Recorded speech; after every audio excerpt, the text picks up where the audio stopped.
లోకంలో కొన్ని ధర్మాలకు ప్రతీకలుగా, కొన్ని పాత్రలు దేవతామూర్తులుగా మన ముందు నిలుస్తాయి. ప్రతి దేవత పాత్ర వెనుక లోకం అందుకోదగిన గొప్ప సందేశం ఉంటుంది. అటువంటి దేవతామూర్తుల్లో సర్వశక్తులకు సంకేతం హనుమంతుడు. భౌతిక రూపంలో వానరుడైన వృత్తి ప్రవృత్తుల్లో నరుల వలె ప్రవర్తించి శక్తియుక్తుల్లో దైవత్వం కనపరిచాడు. తేజస్సు, ధైర్యం, సామర్థ్యం, వినయం, నీతి, చాతుర్యం, పౌరుషం, పరాక్రమం, బుద్ధి హనుమంతుడిలోని విశిష్ట గుణాలుగా రామాయణంలో దర్శించగలుగుతాం. హనుమ గురువు, దైవం, జ్ఞాని, రుద్రాంశ సంభూతుడిగా శైవులకు, రామభక్తుడిగా వైష్ణవులకు ఆరాధ్యుడు. హనుమత్తత్వం మనసుకు ప్రతీక. మనసు నిత్యం చలిస్తుంది. ఈ చాంచల్యాన్ని అరికట్టడానికి సాధన అవసరం. పరమార్థ సాధనకు శ్రీరామ చరణారవింద ప్రాప్తికి వానరం వంటి మనసు ప్రయత్నం చేయవచ్చునని ఆంతర్యం కావచ్చు. అచంచల మనస్థితికి ప్రతినిధి మారుతి. హనుమ గొప్ప కార్యసాధకుడు. ఆయనది దాస్యభక్తి. స్మరించగానే సాంత్వన భావం కలిగించి ధైర్యం చేకూర్చి కార్యోన్ముఖుల్ని చేయగలడని విశ్వాసం. స్వామిని పూజించడం వల్ల సకల భయాలు నశిస్తాయని, గ్రహ పిశాచ పీడలు దరిచేరవని, మానసిక వ్యాధులు తొలగిపోతాయని అనాదిగా భక్తులు విశ్వసిస్తున్నారు. అటువంటి ఆంజనేయమూర్తిని ఆరాధిస్తూ చేసే హనుమత్ వ్రతం మార్గశిర మాసంలో శుక్లపక్ష త్రయోదశి నాడు ఆచరించాలని ధర్మశాస్త్రాలు చెబుతున్నాయి. పాండవులు వనవాసంలో ఉండగా వ్యాసమహర్షి వారిని చూసేందుకు వెళతాడు. ధర్మరాజు తన కష్టాలు తొలగిపోయే మార్గం ఉపదేశం చేయమని వ్యాసుని ప్రార్థిస్తాడు. అప్పుడు ఆయన ఈ వ్రతాన్ని ఆచరింపచేసినట్లు పురాణ కథనం. పూజా మందిరంలో బియ్యం పిండిలో అష్టదళ పద్మాన్ని చిత్రించి దానిపై బియ్యం పోసి కలశం ఏర్పాటు చేసి దానిపై కుంకుమ, గంధం, సింధూరం, పుష్పాలతో అలంకరిస్తారు.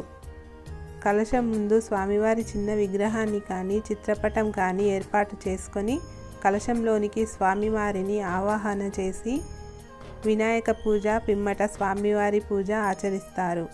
షోడశోపచారాలు, అష్టోత్తర శతనామాలతో పూజిస్తారు. గోధుమలతో చేసిన భక్షాలను నైవేద్యంగా సమర్పిస్తారు. 13 పోగుల తోరాన్ని స్వామివారి వద్ద ఉంచి పూజించి ధరిస్తారు. వ్రతకథా శ్రవణ చేస్తారు. రాత్రి ఉపవాసం ఉంటారు. తోరాన్ని మరుసటి ఏడాది వరకు భద్రంగా ఉంచుకుంటారు. ఏడాది తరువాత కొత్త తోరం ధరిస్తారు. ఈ విధంగా 13 సంవత్సరాలు వ్రతాన్ని ఆచరించి ఉద్యాపన చేయాలి. కనీసం ఒక్కసారైనా ఈ వ్రతం చేసుకుంటే మంచిదని శాస్త్రాలు చెబుతున్నాయి. ఈ వ్రతాచరణం వల్ల సమస్యలు, కష్టాలు తొలగిపోయి సుఖశాంతులు, సౌభాగ్యం, జ్ఞానం లభిస్తాయి. వ్యక్తిత్వ వికాసంలో, కార్యసాధనలో పరిణత బుద్ధితో హనుమ తన విలక్షణ వ్యక్తిత్వంతో నేటి యువతకు ఆదర్శప్రాయుడు. హనుమత్తత్వ స్ఫూర్తికి ఈ వ్రతాచరణం దోహదకారి అవుతుంది. వ్రత విధానం. ఈ వ్రతమునకు ముఖ్యమైన రోజు మార్గశిర శుద్ధ త్రయోదశి. క్రిందటి దినం నుండే వ్రతయత్నములు గావించుకొనుచు శుచియై గడిపి బ్రాహ్మీ ముహూర్తంననే లేచి గురుధ్యానంతో పాటు యథోచిత కృత్యములనర్చి వ్రతమునకు సంకల్పింపవలెను. హనుమంతుడు పంపాతీరమున విహరించుడు కాన ఈ వ్రతమును పంపాతీరముననే కావింపవలెను. అది అందరకు అసాధ్యం కాన పంపాతీరమునకు బదులు పంపా కలశం ఏర్పాటు చేసి దానిని ఆరాధించి దాని ప్రక్కనే హనుమద్వ్రతం ఆచరించినచో హనుమంతుడు పంపాతీరమున వ్రతం ఆచరించినట్లు సంతసించి అనుగ్రహించును. వ్రతారంభమునకు ముందుగానే అవసర ద్రవ్యములను సమకూర్చుకొనవలెను. పీఠం, పట్టువస్త్రములు, వలయు కలశములు, కొబ్బరికాయలు, పూలు, పండ్లు, షోడశోపచార ద్రవ్యములు, హనుమత్ ప్రతిమ లేదా యంత్రం, 13 ముళ్ళు గల తోరము వంటి వానినన్నిటినీ సిద్ధం చేసుకొని బంధుమిత్రాదులందరిని ఆహ్వానించి శుచియే వ్రతమునకు సంకల్పింపవలెను. శ్రీ హనుమద్వ్రత కథలు. ప్రథమ అధ్యాయం. పూర్వం సౌనకాది మహామునులు గంగా తీరమందు ఉన్నవారై జగన్నాథుడు లక్ష్మీపతి అయిన విష్ణువునకు నమస్కరించి పరమ భగవతోత్తముడు పురాణ ప్రవచనమనర్చువాడు అగు స్థుతిని చూచి అందరూ నమస్కరించి వ్రతపారాయణులై ఇట్లి పలికిరి. ఓ సుత మహాముని, విష్ణుగాథను వివరించుచు నీవు మాకనేక వ్రతములను చెప్పితివి. అట్లే మాకిప్పుడు మరొక వ్రతమును గురించి చెప్పవలసినది. సుత ఉవాచ. సుత మహాముని ఇట్లనిరి. ఓ మునులారా, పరమ పవిత్రమైనది, 4 వర్ణముల వారు అనుష్ఠింపదగినది, అతి రహస్యమైనది, లోకమందు గొప్ప మంగళప్రదమైనది, ఆయురారోగ్య భోగభాగ్యములను పుత్రపౌత్రులను కలిగించున్నది, విద్యాప్రదమైనది అగు శ్రేష్టమైన వ్రతను చెప్పెదను వినుడు. ఒకప్పుడు దయాపూర్ణుడగు వ్యాస భగవానుడు తన శిష్యులతో కూడి ద్వైతవనంనకు ధర్మరాజును చూచుటకై హఠాత్తుగా వచ్చెను. ఆ ద్వైతవనం పంచమ స్వరం కల కోకిలలతోనూ షడ్జస్వరం పలుకు నెమళ్లతోనూ మిక్కిలి కూడి ఉన్నది. బాగుగా తెలిసి వేదములను అధ్యయనమనర్చడి అనేక మంది వేదజ్ఞులతోనూ వారి పుత్ర పౌత్రగ్రహంతోనూ కూడి మనోహరమైనది. శాస్త్రవాఖ్యానములతోనూ వేదఘోషతోనూ కూడి ఉన్నది. మహాభాగవత గానములచే హరికథా నిలయమైనది. నిత్యం అన్నదానం జరుగుతున్నట్టిది. ఆశ్రములన్నిటినందు శ్రేష్టమైనదియును. తమ్ములతోనూ భార్యతోటూ కూడి ఉన్న ధర్మరాజు నట వ్యాసుడు చూచెను. ఆ ధర్మరాజు కూడా వ్యాస భగవానుడు వచ్చుచున్నాడని విన్న వెంటనే చాలా దూరం సోదరులతో పాటు ఎదురేగి తోడ్కొని వచ్చి ప్రశాంతమగు గృహమున కూర్చుండబెట్టి సేవలనర్చెను. ఆ వేదవ్యాసుడు ద్రౌపది చేసిన సేవలకు సంతసించి బృహస్పతి దేవేంద్రుని క్షేమ విచారము చేసినట్లు ధర్మరాజు యొక్క యోగక్షేమములు అడిగెను. వేదవ్యాస మహాముని ఇట్లా అడిగెను: ఓ మహారాజా, ధర్మజ క్షేమం కదా? మహావీరుడైన భీముడు సుఖముగా నున్నాడు కదా? అర్జునుడు నకుల సహదేవులు క్షేమం కదా? అర్జునుడు పాశుపత మహాస్త్రమును సంపాదించెను కదా అని అడిగి అనంతరం, ఓ ధర్మరాజా, సంప్రదాయబద్ధమైన మిక్కిలి రహస్యమైన వ్రతమొక్కటి కలదు, చెప్పెదను వినుము. అంతటా వ్యాసుడు హనుమంతుని మనస్సున పలుమార్లు స్మరించుచు ఇట్లు చెప్పదొడిగెను: ఓ రాజశ్రేష్ఠ, అద్భుతమగు ఆ వ్రతము హనుమద్వ్రతము. దానిని ఉచ్చరించుట చేతనే నిస్సందేహముగా కార్యసిద్ధి అగును. ఆ వ్రతము దుష్టగ్రహములను పాలదోలునది, మహాజ్వరములను కూడా పోగొట్టునది, పెక్కు మాటలేలా కోరిన కోరికలన్నిటినీ నిచ్చున్నదిగా తెలియబడుచున్నది. పూర్వము శ్రీకృష్ణ భగవానుని ద్రౌపది ప్రార్థించుట వలన ఈ విశిష్టమగు హనుమద్వ్రతము ఆమెకు తెలిపెను. దాని ప్రభావముననే నీకు సర్వ సంపదలు లభించినవి. ఒకప్పుడు ఆ ద్రౌపది కంఠం నందు ఉన్న హనుమద్వ్రత తోరమును చూసి అర్జునుడు, ఏమిటి దీనిని ధరించితివని అడిగెను. ద్రౌపది సుమధురము ఉత్తమము అయిన హనుమద్వ్రతమును గురించి తెలిపెను. ఆ మాట విని విధివశమున కోపపూర్ణుడై ఐశ్వర్యగర్వమున అర్జునుడు పౌరుషముగా నిట్లు పలికెను: నా జెండాపై కట్టుబడి ఉండువాడు బ్రహ్మచారి, ఆకులు అలములు తిని బ్రతుకువాడు, మృగజాతివాడు, పరాధీనవర్తనుడు అయిన హనుమంతుడేమి ఇయ్యగలడు? మీ స్త్రీజాతి బుద్ధి ఇంతియే. ఇటువంటి వ్రతములతో మమ్ముల మోసగించుచున్నావు అనగా ఆమె దుఃఖించి అర్జునుడితో ఇట్లనెను: ఓ రాజేంద్ర, ఈ వ్రతము జగన్నాథుడైన శ్రీకృష్ణుని చేత నాకు చెప్పబడినది. ఆ మహానీయుడు వాసుదేవుడు చెప్పిన వ్రతం నాచరించి ఈ తోరమును ధరించి తిని అనగా అర్జునుడు కోపించి, ఓ దుశ్శీల, నీకు పరిహాసముగా ఈ వ్రతం చెప్పేనే కానీ నిజము కాదు. ఆ దుష్టచిత్తుడగో కృష్ణుడు నాకు బద్ధుడై దాసుని వలె ఆధీనముగా నున్న హనుమంతుని పూజ నీకెందుకు చెప్పాను? భాతృవాక్యమును వినని నీవు పతివ్రతవు కావు. అది నీకు వ్రతమైనను వ్రతాంగమైనను ఆ తోరమును తీసివేయవలసినది అని పలుకుటచే భయమందినదై పతియే దైవముగా కల పతివ్రత యగు ద్రౌపది వ్రతోద్యాపనకు ముందే ఆ తోరం నచ్చట వీడెను. అందువలనే ఓ ధర్మరాజా, మీ యొక్క సకల సంపదలు వచ్చిన రీతినే పోయినవి. మీకిటి వనవాస క్లేశం సంభవించినది. 13 ముడులు కల తోరమును త్యజించినందుకు ఫలముగా 13 ఏడులిట్టి కష్టం అనుభవించవలసి ఉన్నది. ఇది ఎంతయు విని ద్రౌపది ఆ వ్రత విషయంను జ్ఞాపకం చేసుకొని భర్తలందరి ఎదుట ఆ విషయం సత్యమని ఎప్పుడు చెప్పెను. అంత వ్యాసుడు, ఓ ధర్మరాజా, ఇంకనూ విననించినచో వేరొక గాథ చెప్పెదను వినుము. పూర్వం శ్రీరాముడు లక్ష్మణునితో కూడిన వాడై సీతను వెతుకుచూ ఋష్యముఖ పర్వతం చేరి హనుమంతుని చూసెను. అంత రాముడు సుగ్రీవునితోనూ హనుమంతునితోనూ స్నేహం చేసెను. అట హనుమంతుడు రామునితో ఇట్లనెను: ఓ శ్రీరామచంద్ర, నీ భక్తుడనైనట్టియు రామకార్యమును ప్రవేశపెట్టబడినట్టియు నా మాటను వినుము. పూర్వం దేవేంద్రుడు వజ్రాయుధంతో నా దవడను కొట్టెను. ఆనాటి నుండి భూతాలున్న హనుమంతుడని పేరుగాంచి తిని.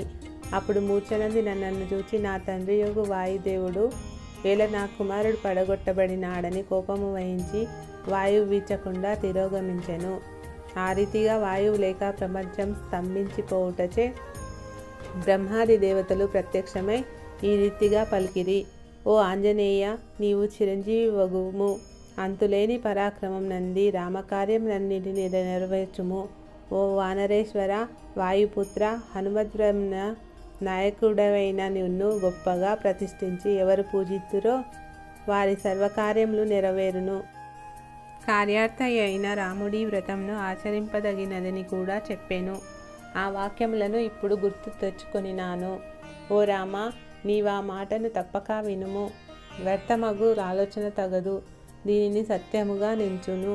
నీకు మనసున నచ్చినచో కార్యసిద్ధికై ఆ వ్రతమును ఆచరింపుము అని చెప్పి హనుమంతుడు మిన్నకుండగా ఇంతలో హఠాత్తుగా ఆకాశవాణి ఈ చెప్పిన విషయం సత్యమే అని పలికెను. అట్టి ఆకాశవాణిని విని రాముడు సంతసించి ఆ వ్రతం ఆచరింపనెంచిన వాడై హనుమంతునితో నిట్లు పలికెను: ఓ హనుమంత, ఏ రకమైన విధి ఆ వ్రతమునకు కలదు? దానిని ఎప్పుడు ఆచరించవలను చెప్పుమనగా వాయునందనునిట్లు చెప్పదొడిగెను. మార్గశిర మాసంన శుక్లపక్షంన జయప్రదమగు త్రయోదశి యందు 13 ముళ్ళు కల తోరమును పసుపు రంగు దానిని కలశం నందుంచి పిదప నా కావాహనమునర్చి పూజ గావింపవలెను. పసుపు పచ్చని గంధము, పుష్పములు, అట్టివే ద్రవ్యములు విశేషించి ముఖ్యమైనవి.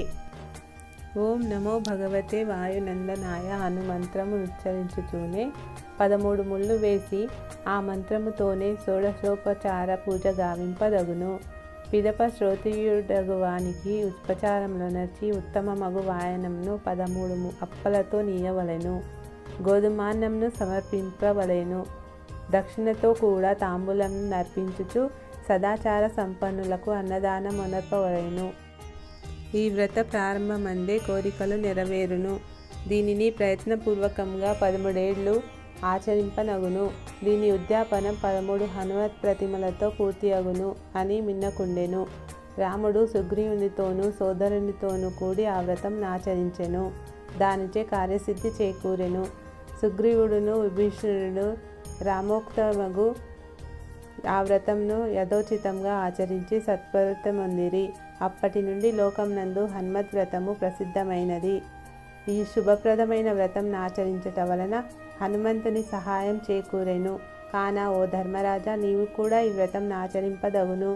మాసములందు మార్గశీర మాసమును నేనే అని శ్రీకృష్ణ భగవానుడే భగవద్గీతలో చెప్పెను. కావున నీవు కూడా అట్టి మాసమున వ్రతం ఆచరించిన రాజ్యమును పొందగలవు అను వాసుని మాటలు విని అందరూ సంతసించిరి. ఇంతలో సాయం సమయమై సూర్యుడస్తమించగా ఆ రాత్రి గడిపి ఉదయమే లేచి ధర్మరాజు వేదవ్యాసుని సమ్ముఖముననే సవిస్తారముగా హనుమద్వ్రతం ఆచరించెను. ఆ రీతిగా ధర్మరాజు హనుమద్వ్రత ఉద్యాపనమాచరించి ఆధ్యాత్మికమైన పాయసం చేత హనుమస్మూల మంత్రంతో హోమం చేసి వ్రతంను సంపూర్ణమునర్చెను. ధర్మపత్నియగు ద్రౌపదితో సాక్షాత్తుగా హనుమద్వ్రతం ఆచరించి సంవత్సరం గడవగానే రాజ్యమును పొందగలిగెను. కావున ఓ శౌనకాది మునులారా, వ్రతములన్నిటా శ్రేష్టమైన హనుమద్వ్రతమును మీరు కూడా చేయుడు. అట్లు ఆచరించిన మీరు కూడా సఫల మనోరథులౌదురు అని సుతుడు చెప్పెను. అట్లు వ్రత మహాత్యం మెరిగిన మునులందరూ యథావిధిగా మంగళప్రదమగు హనుమద్వ్రతం ఆచరించిరి. ఇది శ్రీ హనుమద్వ్రత కథాయాం ప్రథమోధ్యాయః. ద్వితీయాధ్యాయం. సుతుడు శౌనకాది మహామునులకిట్లనియే: ఓ మునులారా, శ్రీ పరాశరుడు మైత్రేయునకు చెప్పిన దానిని వేరొక కథను మీకు చెప్పుచుంటిని, వినవలసినది. మైత్రేయుడు అడుగుచున్నాడు: ఓ పరాశర మహాముని, మీచే వెనుకటి అధ్యాయమున హనుమద్వ్రతమని చెప్పబడినది. ఎవరు పూర్వం దాని ఫలమందెనో చెప్పగోరెదను. పరాశరులు చెప్పుచున్నారు: దేనిని ప్రతిరోజు వినుట ద్వారా మానవుడు హనుమద్భక్తుడగునో అట్టి పాపనాశనకారియగు కథ వర్ణించెదను.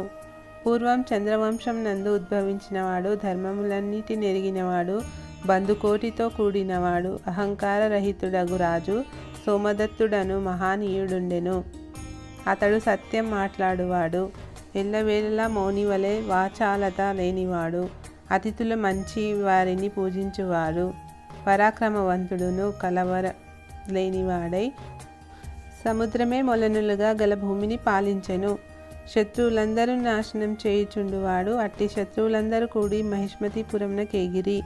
సోమదత్తునకు యుద్ధంనకు ఆహ్వానించిరి. కొన్ని వేల అక్షోహిణుల సేనతోనూ 10,000 గజబలంతోనూ 1,00,000 కోటుల కాశ్మీరీ దేశీయములగు గుర్రములతో కూడిన వారితో సోమదత్తునకు సంకుల సమరం ఏర్పడెను. బల్యం, చిల్లకోల, ఖడ్గములు, ఇనుప మొనలు గల కిండివాలములను నాయుధములతోనూ రాళ్లతోనూ దేవదానవ సంగ్రామం వలె ఆ యుద్ధం జరిగెను. ఇంకనేమని వర్ణింపనగును. శత్రువులతో జయించబడిన వాడై సోమదత్తుడు రాణి దేవికతో అంతఃపురం నుండి గార్గ్యమహాముని ఆశ్రమునకు ఏగెను. అక్కడనే శోకముతో కూడిన వాడై 5 మాసములుండెను. పిదప కుంటి, మూగ, గ్రుడ్డితనములను పొందెను. ధైర్యం కల అతని భార్య రాజ్యభ్రష్టుడై మరలా ఇష్టమును పొందగోరుచు మిక్కిలి విచారించుచున్న పతిని గూర్చి యుద్ధం నందు చనిపోయిన బిడ్డల విషయమున దుర్లభములగు సంపద, రాజ్యం, భోగముల విషయమున మాటి మాటికి నోదార్చునదై 4 శ్లోకములను చెప్పెను. ఆపదలందు ధైర్యం అంచిత, సంపదలందు ఓర్పు, సభలయందు శాస్త్ర విషయములు బాగుగా మాట్లాడు గుణం ఉండవలయును. యుద్ధం నందు పరాక్రమం, స్త్రీలకడ నచంచలత, సంపదలేర్పడినప్పుడు ఓర్పు, బ్రాహ్మణుని యందు భక్తియు ఉండవలయును. కాదగినది అగుచునే ఉండును, కాక మానదు. ఎట్లనా కొబ్బరికాయలో నీరు ఎవ్వరు పోయకునను సమయంన నేర్పడుచుండును కదా. పోయేది ఎట్లును పోవును. ఎట్లన ఏనుగు వెలగపండును మింగగా దానిలో గుజ్జు హరించుకుపోయి శూన్యమగు డొల్ల తిరిగి వచ్చును. కనపడకుండా లోనిది మాయమగును. ఏది కాకున్నదో అది కాక మానదు, కాదగినది కాదు కూడా. ఈ ఆలోచనకు నిశ్చయించుకొని ఉన్నవారికి చింత ఉండదు. ఈ రీతిగా నీతిశాస్త్ర కోవిదులకు పండితులు చెప్పుదురు. కావున ఓ రాజా, నీవు శోకమును పోయిన వానిపై ప్రేమను, దేహమును నాశనం చేయు చింతను వీడుము. రాజా, ఇది గార్గ్యాశ్రమం. దీని సమీపంనకు ప్రవేశించుచున్నాం. ఆ ధర్మాత్ముడు దుర్లభములగు కోర్కెల సైతం ఇయ్యగలడు అని ఊరడించి పిదప రాష్ట్రం వీడిన వీరుడగు అశక్తుడై నడవలేని వానిని అతని భార్య మెడయందు భరించును. పాపరహితముగు ఆ గార్గ్యాశ్రమమునకు ఆమె చేర్చెను. ఆగని నట నుంచి పలుమార్లు మునికి నమ్రురాలై ధర్మబుద్ధి కలదై మునిని రక్షింపుము, పతిని రక్షింపుము అని వేడెను. మహానుభావ, శత్రువులచే పీడింపబడి పతితో కూడి వచ్చి తిని. ఈ రాజు రాజ్యం నుండి తొలగినవాడు, మిమ్మే శరణు పొంది ఉన్నవాడును. ముని అప్పుడు మిక్కిలి ధ్యానం చేసి ధ్యానమార్గ నేత్రముతో చూచి సమస్తమగు విషయమును తెలుసుకొనెను. ముని సత్యమగు గర్గుడు ఆరని ప్రియుడగు రాజును గురించి ఇట్లు చెప్పదొడిగెను. మీకేర్పడిన కష్టం చాలా గొప్పది, సర్వశూన్యమై మిక్కిలి సహింపరానిది. దేనిచే విధి ఏర్పడినదో చెప్పెదను. విజయం నీయగల ఉత్తమ మంత్రమును నీవనుష్ఠించవలేదు. ఓ రాజా, నీచే నుత్తమమగు వ్రతములు చేయబడలేదు. అందుచే నీవిటి భయంపరాని గతుల బడితివి. రాజు చెప్పుచుండే, ఓ భగవంతుడగు గర్గముని, మంత్రోపాసన విషయంన వ్రతం నందును అశక్తుడను, అయినను శక్తి కొలది చేయగలను. అన్ని మంత్రములకు మహారాజు వంటిదే ఫలప్రదమగునట్టి దానిని, అన్ని వ్రతముల కంటే శ్రేష్టమైన ఒక వ్రతమును దీనుడనగు నాకు చెప్పుడు. తమరు అందరి యందును వాత్సల్యం కలవారు, ఎల్లప్పుడూ దీనులేడ ప్రేమ కలవారు. నా యందును ఆ రీతి కరుణ గలవారై ఉన్నను. నేను మీకు శిష్యుడనైతిని, అనుగ్రహింపుడు. ఈ రీతిగా రాజుచే చెప్పబడగా కీర్తిమంతుడగు నా వృద్ధ గార్గుడు క్షణం ధ్యానించి రాజుతో నిట్లనియే, కుమారా వినుము. ఓ రాజా, సమస్త విద్యలకు సారభూతమైన హనుమత్ పంచవ్రక్త విద్య అను పేరనొక విద్య కలదు.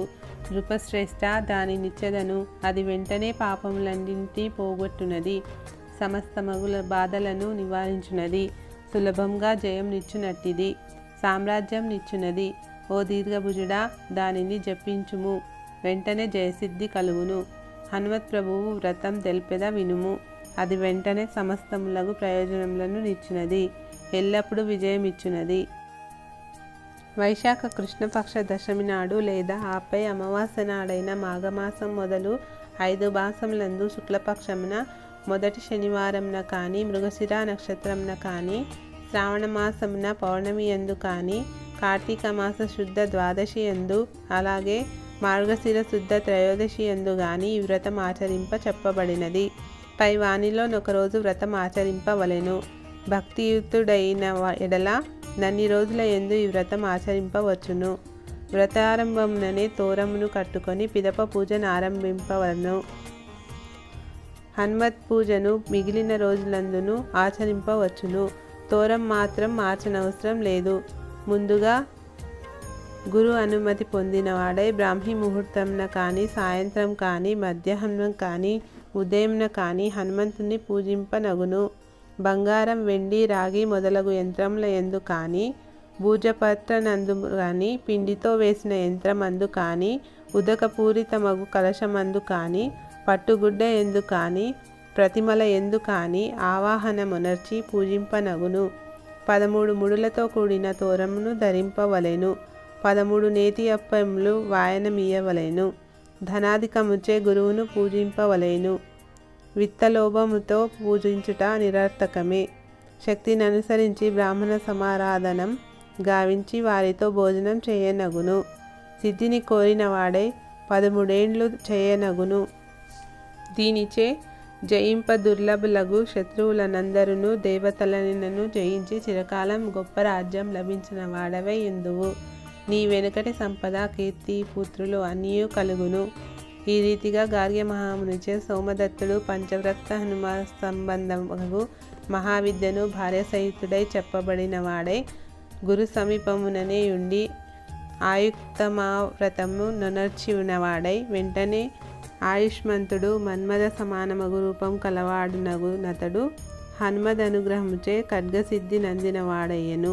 అటు పిమ్మట ఒక పగటియందు సమస్త శత్రువులను జయించి గార్గ్య మహామునిని పురోహితునిగా చేసుకొని తన రాజ్యంను పరిపాలించుచుండెను. అందుచే గార్గ్య మహాముని 1,000 సహస్రముల బంగారు నాణెములు పొంది 1000 సంవత్సరం నాత్రయాగం చేసెను. గార్గ్యానుగ్రహం వలన రాజగు సోమదత్తుడు సప్తద్వీపపతియగు భూమిని 300 సంవత్సరములు ధర్మాత్ముడై పాలించెను.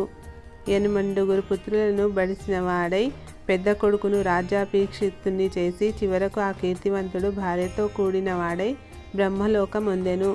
మునిశ్రేష్ఠుడగు మైత్రేయ, హనుమంతుని వ్రతం యొక్క ప్రభావం ఇట్లుండును. ఈ వ్రతంను విన్నను పఠించినను ఎల్లప్పుడూ విజయం నిచ్చును. ఇది శ్రీ హనుమద్వ్రత కథాయాం సోమదత్త చరిత్ర కథనం నామ ద్వితీయాధ్యాయః. తృతీయ అధ్యాయం. శ్రీ పరాశర మహర్షి చెప్పుచున్నాడు. ఓ మైత్రేయ మహాముని, ఈ విషయంలో అద్భుతమగు ఒక పూర్వ వృత్తాంతమును చెప్పేదను వినుము. విభీషణుని కుమారుడు నీలుడను వాడు మహాబలవంతుడును అన్ని విద్యలను నేర్చినవాడు నిత్యం ధర్మకార్యములందుండువాడు. నీలుడొకనాడు శత్రునాశకుడగు విభీషణుని చూచి ఇట్లు పలికెను. ఓ ప్రభు, ఈ లంకా పట్టణంన సంపద పూర్ణముగా నున్నది. మీ అధీనమునందున్న ఈ లంకారాజ్యము ధనధాన్య సమృద్ధమై అన్ని భోగములతో కూడి ఉన్నది. ఎనలేని ముత్యములు మున్నగు వానితోనూ సువర్ణాధికములతోనూ నీ పట్టణం రాజ్యమంతయు కూడా సుఖ సంపదలతో నున్నది. అయినప్పటికీ లంకాపట్టణమున గాని రాష్ట్రమందు గాని తమ రాజగృహమందు కానీ చింతామణి, కామధేనువు, కల్పవృక్షం మాత్రం కనిపించుటలేదు. నీవు సాక్షాత్తు జానకీపతియగు శ్రీరామచంద్రుని పాదసేవచే గొప్ప సంపదను పొంది మహారాజు వైతివి. చింతామణి మొదలగు భోగములను నీవెందులకు పొందలేదు? నాకు ఆజ్ఞనిచ్చిన ఎడల ఆ మూడింటిని తీసుకొని రాగలను. విభీషణుడు పలికెను. ఓ కుమారా, నీలా శ్రీరామచంద్రుని పాదం అనేది పద్మం నందలి తేనెకైనా మనసు తుమ్మెదగానై తిరుగుచుండును. అతని అనుగ్రహముచే బ్రహ్మానందమను సముద్రంన మునిగి ఉన్నాను. ఆ శ్రీరాముని అనుగ్రహం చేతనే నాకు నాశనం కాని గొప్ప ఐశ్వర్యం లభించినది.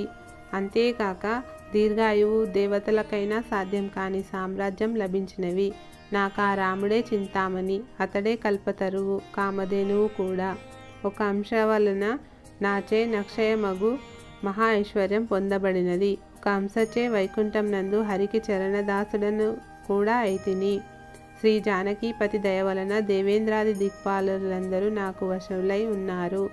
ఇక భూలోకవాసులకు మానవుల గురించి చెప్పనేలా. ఇక నల్ప ప్రయోజనములు కల చింతామణ్యాదులతో నాకేమి కలదు. పుత్రక నీల అని ధర్మపరాయణుడగు విభీషణుడు నీలునితో ననెను.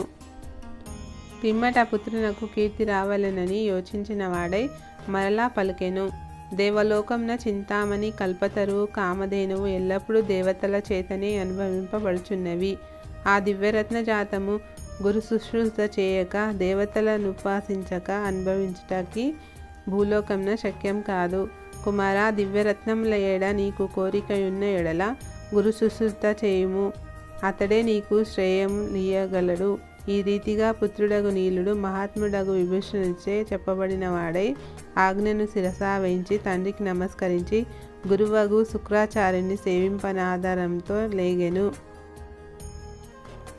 పాదములుత్తుత వంటి వాణి చేతను ప్రకాశమానములగు రత్నాదులను అర్పించుట చేతను 10-12 ఏండ్లు శుక్రాచార్యుని సంతోషపెట్టెను. సేవకు సంతోషించిన వాడై తపోనిధియగు భార్గవుడొకప్పుడు నీలుని నీ కోరిక ఏమి అని చెప్పమని ఆ మహానుభావుడు అడిగెను. అతడు కూడా అద్భుతమగు తన కోరికను విన్నవించెను. అందుకు ప్రీతుడై రాక్షసజాతి వాడగు నీలునితో భార్గవుడిట్లు చెప్పెను. అన్ని విద్యలకు మహారాణి అనదగినది, వెంటనే సిద్ధించునట్టి విద్యను శ్రేష్టమగు వ్రతంను ఉపదేశించుచున్నాను. వాని చేత నీకు దివ్యరత్నములు ప్రాప్తించును. మరియు దేవేంద్రాదులకైనా జయింపనలవి కానీ చంపసఖ్యం కానీ శ్రేష్టములగు దీర్ఘాయువును నగును. నీ కీర్తి స్థిరమై జగత్తున నిల్వగలదు. రేపు నక్షత్రం మృగశీర్ష నక్షత్రం ఈ విద్యకు యోగ్యమైనది. కావున శ్రీరామునకు దురుతయగు పంచవ్రత హనుమంతునకు సంబంధించిన వ్రతము సమస్త ప్రయోజనంలో నొసగునది, వెంటనే సిద్ధించున్నది కూడా కాన ఆచరింపుమని ఆంజనేయ మంత్రం ఉపదేశించెను. పరమశోభనమగు హనుమద్వ్రతము కూడా చేయించెను. నీలుడు వ్రతానంతంన గురుడగు భార్గవుని రత్నధనాతులతో నిశ్చిత రీతిన పూజించి అతడొసగిన మహావిద్యను జపించుచుండెను.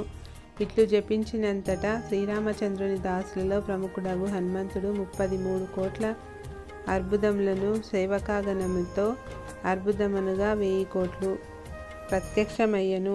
అట్లు ప్రత్యక్షమైన ఆ హనుమన్ చూచి వెంటనే లేచి ఎదురుగానున్నవాడై దోసిలొగ్గి, యా నీలుడు వాయుసుతుడగు నా పరాత్పరు నాంజనేయుని ధర్మాత్ముడై స్తోత్రం చేసెను.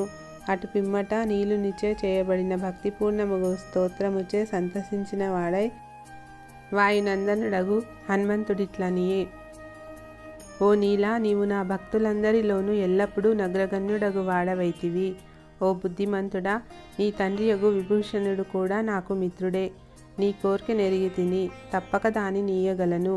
రేపు అమరావతికేగి ఇంద్రుని జయించి ఇంకనూ దేవతా స్త్రీలలో రత్నం వంటి అందం, శీలం, యుక్త వయస్సు, సౌభాగ్యం కల వనసుందరిని కూడా పొందగలవు.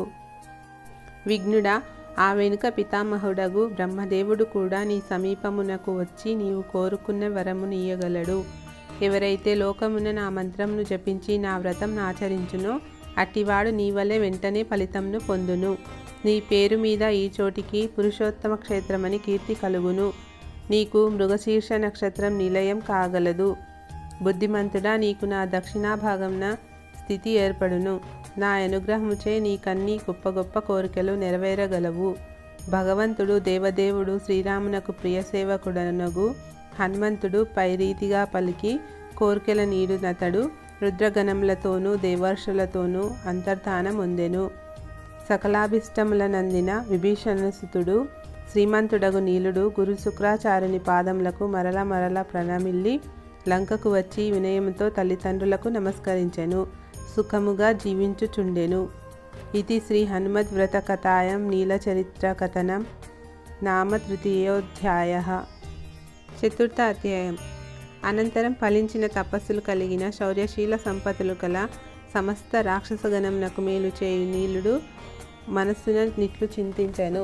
శత్రువులను భయపెట్టని పరాక్రమం వ్యర్థం. మా కులధర్మం దేవతలు జయించి కీర్తి నండుట అని అసురనాయకుడు శత్రుభయంకరుడగు నీలుడు తలచి దండయాత్రకు నిశ్చయించి ఒక దూతను పిలిచి ఇట్లు పలికెను. ఓ దూత, అమరావతికేగి ఇంద్రునితో నా మాటగా చెప్పుము. నా పెదతండ్రి యగు రావణుడు యుద్ధంన కఠోరుడు. పూర్వం వానిచే యుద్ధమునకు పిలువబడిన వాడవై క్రోధముని తిని అప్పుడు గొప్ప మాయాశ్రములతో మీకు యుద్ధం జరిగెను. నా సోదరుడగు మేఘనాథుడు నిన్ను లంకను గొని వచ్చే కదా. అప్పుడు బ్రహ్మ సమీపించి ఇంద్రజిత్ అను పేరుతో పొగిడి అతని అన్ని వరములనిచ్చి నిన్ను విడిపించి వెడలే కదా. ఇది ఎంతయు గుర్తే కదా. కావున యుద్ధం చేయ శక్తి లేదు. కాన ఇంద్రుడా, నీవు చింతామణి మొదలగు శ్రేష్టమగు దివ్యరత్నములను నాకిమ్ము. అటు పిమ్మట స్వర్గపు కేగి శచీదేవి భర్తయగు కొండల రెక్కల నూర్చుటయందు సమర్థమగు వజ్రాయుధం ధరించిన దేవేంద్రుని దూత చూచెను. ఎడమవైపున శచీదేవి కలిగి దేవతలచే సేవింపబడును. గంధర్వప్సరోగీతములచే కీర్తింపబడువాడును. బృహస్పతిచే నీయబడిన ఆశీస్సులు కలవాడును. అతడు అప్సరాంగనల నృత్యం తిలకించుచు సభామధ్యమున విరాజిల్లుచుండెను. అంతట దూత గర్వముగా నీలునిచే చెప్పబడినది పలుకజొచ్చెను. దూతతే చెప్పబడిన వాక్యమును విని దేవేంద్రుడు కోపంతో నిట్లు పలికెను. ఓయి బలుడు, పాకాసురుడు, జంబాసురుడు మున్నగువారు నా చేతియందలి వజ్రాయుధంచే చంపబడిరి. వారిలో కొందరు రాక్షసులు పాతాళలోకమున దాగి భయంతో నుండిరి. అట్టి రాక్షసులలో ఎవరితో నాతడు సమానుడు. వజ్రాయుధపు దెబ్బకు యుద్ధమున 100 కోట్ల రాక్షసులను సహింపలేరు. నీలుడనెంత అని సంరంభమున వలికినవాడై తన పక్కనున్న వానితో ఇంద్రుడు దూతను హింసించరాదు. కానున వీని చేతులను బంధించి వెంటనే ఈ అహంకారికి శిక్క తెగవేసి వీడుడు అనెను. అది విని వారట్లే చేసిరి. ఆ దూత మిక్కిలి దుఃఖించెను. ఆ క్షణమే వెళ్ళి దూత నీలునితో చెప్పెను. అతండును కోపగించిన వాడై భేరీ నినాదములచే దిక్కులన్నింటినీ ఛేదించుతూ రథముల టెక్కములచే నేగయు గాలులచే శోభ చెందు నదీ జలముల కలిగి సేన చేతులందలి కత్తుల కాంతిచే జనుల కనుల గప్పువాడై కాల్భపు పాదఘట్టమున్నచే పొడి పొడి చేయబడిన కొండ ప్రదేశములు కలవాడై సేనతో కూడి దీనత వీడి ధైర్యముగా నింద్రుని చేరెను. ప్రళయ కాలమేఘ గర్జనతో సమమగు భయంకరమగు నట్టహాసం చేయ దిక్పాలకులందరూ కలతపడి వెంటనే సేనతో కూడిన వారై వెడలి ఇంద్రుని చుట్టూ చేరిరి. వారితో కూడిన వాడై ఒప్పెడు గొప్ప పదును గల వజ్రాయుధంచే ప్రకాశించు చేయు కలవాడై దేవతలు పక్కన ఉండగా జయాశీలుడగు ఇంద్రుడు యుద్ధభూమికి వెడలను. అటు పిమ్మట దేవతలకు రాక్షసులకు జగత్తున మిక్కిలి భయం కలిగించు భీకర సింహనాదములతో కూడిన గొప్ప యుద్ధం జరిగెను. అప్పుడు నక్షత్రములు నేలపడెను, సముద్రము లింకెను, చంద్రుడు భ్రమసెను, సూర్యుడు మార్గం వీడి పయనించెను, భూమి సంచలించెను. ఆదిశేషుని పడగలు వేగంతో మహావాయువులా వ్యాపింపచేసినవి. ఇట్లు దేవదానవులకు సంకుర సమరం ఏర్పడగా రాక్షసుల మాయను నిర్మించి దేవతలను సముద్రమున ముంచినట్ల మాయలో ముంచి వారు మాయామోహితులు కాగా సింహనాదం నొనర్చిరి. నిలబడు శక్తి లేని వారై దేవతలు భయంతో నలువైపుకు బరుగిడజొచ్చిరి. అట్టి దేవతలనందరను చూచి ఇంద్రుడు కోపంతో కూడిన వాడై భయంకరమగు శత్రుభేరి శబ్దముల విని తన తెల్లని ఏనుగగు నైరావతం నెక్కినవాడై శత్రుకీలకమును వేధించగల వజ్రాయుధంను చేతబూని రాక్షస సమూహం యొక్క హుంకారములచే నహంకారమును విజృంభింపజేయుచు వేగముగా రాక్షస నాయకుడగు నీలునెదుర్కొనెను. సమీపించిన వాడై కోపంతో రాక్షస నాయకుని గురించి ఇట్లు పలికెను. నా కుమారుడగు వాలి పూర్వం నీ తండ్రి సోదరుడగు రావణుని తోక వెంట్రుక చేతనే బంధించి సముద్రములందు ముంచెత్తెను. ఆ వృత్తాంతం నీ పెద్ద తండ్రి నుండి వినలేదా? ఈ విషయం ముల్లోకము లెరుగును. బల పౌరుషాదులున్నను పూనుకొని ఎడితివి, అందుకు సిగ్గుపడలేదా? అంత బలపౌరుషములు కలిగియు జారుడవగు నీవు గౌతముని భార్యను సంగమించకోడివైతివి కదా. ఇంద్రుడా, నీ పౌరుషము లోకవిదితమే అని పరిహాసముల బలికి ధనస్సు సిద్ధం చేసి నీలుడింద్రునిపై బాణముల వేచెను. ఆ బాణములన్నింటినింద్రుడు క్షణంలో ఛేదించి నీలుని వంటిని కూడా విరవేచెను. అతడు మరి ఒక వింటిని కొనగా వాని నింద్రుడు అనేక రీతుల కొట్టెను. అటు పిమ్మట నీలుడు చంద్రహాసంతో వజ్రాయుధం మొక్కపోనట్లు కొట్టెను. అంతటా ఇంద్రుడు కోపంతో నైరావతం నుండి దిగి అంకుశంను తీసుకొని దానితో మేఘధ్వని కల ఇంద్రుడు రాక్షసుడగు నీలును కొట్టెను. అప్పుడు అతడు గదని తీసుకొని అంకుశంను త్రుంచెను. పిదప నీలుడు దేవేంద్రుని బట్టి కత్తితో జంప సమకట్టినవాడు కాగా నెరిగి ఆ క్షణంననే బ్రహ్మదేవుడు వచ్చి నీలా సాహసించవద్దు అని పలికి వాని ప్రయత్నం నాపి వెంటనే వానితో నిట్లనయే. ఓ నీలుడా, నీ తండ్రియగు విభీషణుడు విష్ణుదేవునకు భక్తుడు. ఈ ఇంద్రుడా విష్ణువునకు అగ్రజుడు. కాన నా మాట వినుము. ఇతనితో స్నేహం చేసి వజ్రాయుధంను వీడుము. చింతామణిని కల్పవృక్షంను కామదేవును నిచ్చెదను.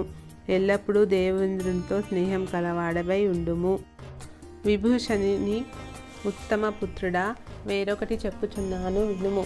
పూర్వం మహాతపస్సంపన్నుడగు నత్రిమహాముని హిమాచల పర్వతంన మిక్కిలి సంచరించెను. అతని నేత్రముల నుండి ఒక తపోమయమగు దివ్య తేజస్సు వెలువడెను. అదియే కల్పవృక్షంలందు పెక్కురీతిల వ్యాపించెను. అట్టి దానిని స్వయంగా వాయువు 2 రాశులుగా చేసెను. అందొక రాశి నుండి సౌందర్యనిధియగు చంద్రుడు ఉద్భవించెను. పిమ్మట 2వ రాశి నుండి ముల్లోకములందలి కన్యల కంటే శ్రేష్టమగు వనసుందరి కన్య ఉద్భవించెను. అటు పిమ్మట చంద్రుడు శివుని శిరోభూషణమయ్యెను. అతనిచే నీ సుందరి కన్య మధువుచే పెంచబడెను. అట్టి ఆమె సంపూర్ణమగు యవ్వనం నుండి సాటిలేని సౌందర్యముతో ఉన్నది. ఆమెను కూడా చింతామణ్యాదులతో నీకీయగలను. నీచే సమస్త విద్యలకు రాని రామభక్త శ్రీ హనుమత్ ప్రభు మంత్రం ఉపాసించబడినది. హనుమద్ వ్రతం మృగశీర్ష నక్షత్రమున చేయబడినది. అందుచే ఓ బుద్ధిమంతుడా, మా బోంట్ల చేతనే నీ వర్చింపదగిన వాడవైతివి. సువ్రతుడవగు నీలుడా, వెంటనే సకలం సిద్ధించు రహస్యముగా వేరొక దానిని చెప్పుచున్నాను. ఇది ఇంతకు పూర్వం ఎవరికిని నాచే చెప్పబడలేదు. మాఘమాసంన రుద్రదేవతకమగు ఆర్ద్ర నక్షత్రంన పాల్గొన మాసంన నదీతి యధిష్ఠాన దేవతగా గల పునర్వాసు నక్షత్రమందు చైత్రమాసంన పుష్యమి నక్షత్రంన పుష్యమి నక్షత్రాది దేవత బృహస్పతి అందే సవితృ దేవతకముగు హస్త నక్షత్రములను హనుమత్ ప్రభువును పూజ సల్పవలేను. లేకున్నా జ్యేష్ఠమాసమునందు పై నక్షత్రములైదించ నీ వ్రతం చేయవలేను. పై వ్రత సంబంధిత తోరమునే దినదినం పూజింపనగును. ఒక్క పూటే తినుట, నేలపై పరుండుట, ఇంద్రియజయుడై బ్రహ్మచర్య నిష్ఠ నుండుటతో పంచవ్రక్త హనుమాన్ మహామంత్రం 108 సార్లు జపించనగును. ఎంతో కొంత మంత్రం ఆ పర్వదినంలా జపించవలెను. 5 బ్రాహ్మణులకు చక్కగా దానమీయవలెను.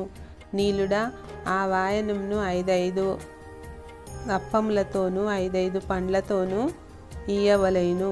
పిదప ధనలోభం లేక గురువును నర్చించవలెను. 5 బ్రహ్మచారులను పూజించి తగినంత బ్రాహ్మణ సమారాధన చేయవలెను. సాక్షాత్తు హనుమంతుని కథతో కూడా చేయుని వ్రతము వలన ఎనలేని ఆయురారోగ్య ధనధాన్యాద సంపదలు ఏర్పడును. విజయం సిద్ధించును. పుత్రపౌత్రాదులు కలిగి మంగళకరమగు సౌభాగ్యం చేకూరును. ఇంకా పెక్కు మాటలేలా దీని వలన సర్వం సిద్ధించును. కావున నీవు జాగరూకుడవై శ్రేష్టమగు నీ వ్రతం ఆచరింపుము. ఎల్లప్పుడూ విజయం చేకూర్చు మహాసిద్ధి ఏర్పడగలదు. అనేక వందల వేల సంవత్సరముల వలయు కోరికలను భోగములను అనుభవించి ఒక అంశతో వైకుంఠం నందు భగవత్కింకరులో శ్రేష్ఠుడవవుదువు. వేరొక అంశతో నీ నీలాద్రియ నీ జగద్విఖ్యాత గన్న పురుషోత్తమ క్షేత్రమున భూలోకమున విష్ణుప్రియుడవై ఎల్లప్పుడూ వనసుందరి సమేతుడవై చూచుట చేతనే ముక్తి నిచ్చుచు నుందువు. నీకు జగత్ప్రసిద్ధమగు కీర్తి రాగలదు. ఇటుల నీలుడు రత్నాదులతో పాటు అనేక వరములను పొంది ఐహిక భోగములను అనుభవించి మహాయోగి అయి హనుమత్ సేవకుడయ్యను. ఇతి హనుమద్వ్రతా కథాయాం నీలచరిత్ర కథనం నామ చతుర్థోధ్యాయః. 5వ అధ్యాయం. శ్రీ పరాశరుల వారు చెప్పుచున్నారు. ఓ మైత్రేయ, హనుమద్వ్రత ప్రభావం ఇట్టిది. ఈ వ్రత మహత్యమును పఠించినను వినినను జయమును పొందుదురు. సర్వవ్రతముల ఫలమునిచ్చు వేరొక వ్రతమును చెప్పుచున్నాను. హనుమద్వ్రతము వెంటనే విజయమును సంగునట్టిది, రహస్యంగా నుంచదగినట్టిది. ఆదివారంతో కూడిన హస్త నక్షత్రంన వెనుకటి రీతిగానే హనుమత్ ప్రభువు నర్చింపనగును. మైత్రేయ మహాముని పండ్లను కానీ హవిస్సును కానీ పాలను కానీ ఆహారంగా గొనుచు వెనుక తెలిపిన ముద్రిక ధరించి 100 మార్లు మంత్రమును జపించనగును.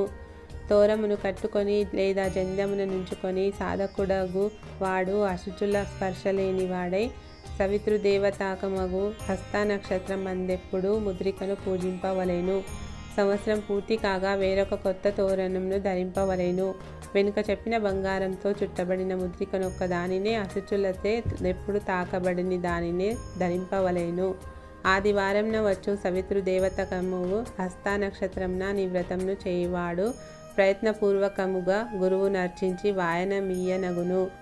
అట్లిచ్చిన వాడు హనుమత్ కథ చెప్పుకొన్నవాడై ఎల్లప్పుడూ విజయం నందు వాడగును. ధనధాన్య సమృద్ధి పుత్ర పౌత్రాధికతను పొంది దేవేంద్ర సమమగు నున్నవాడై రాజులను స్త్రీలను నరాధిపులందరినీ తమ ప్రాణధనములతో సహా దాసులు చేసుకొనెను.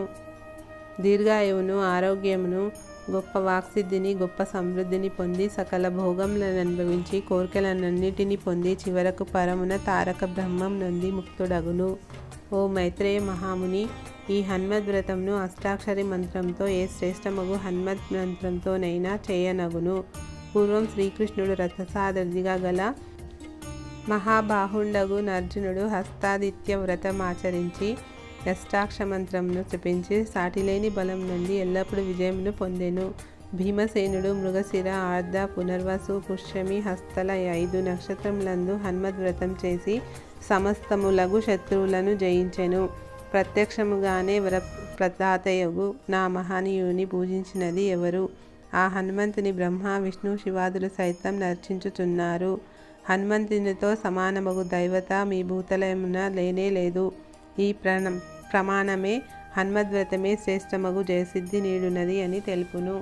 శ్రీ హనుమంతుడు పూజింపబడుట వలన సూర్యుడు బ్రహ్మ గౌరీ మహేశ్వరుడు జానకీపతియగు శ్రీరాముడు సర్వసమర్థుడగు సాక్షాత్ నారాయణుడు ఈశాన దేవేంద్రాది దిక్పాలురు కుమారస్వామి వినాయకుడు వశిష్ఠాది బ్రహ్మర్షులు సనకాది యోగులు పితరులు అష్టవసువులు ఏకాదశ రుద్రులు అందరూ పూజింపబడుదురు.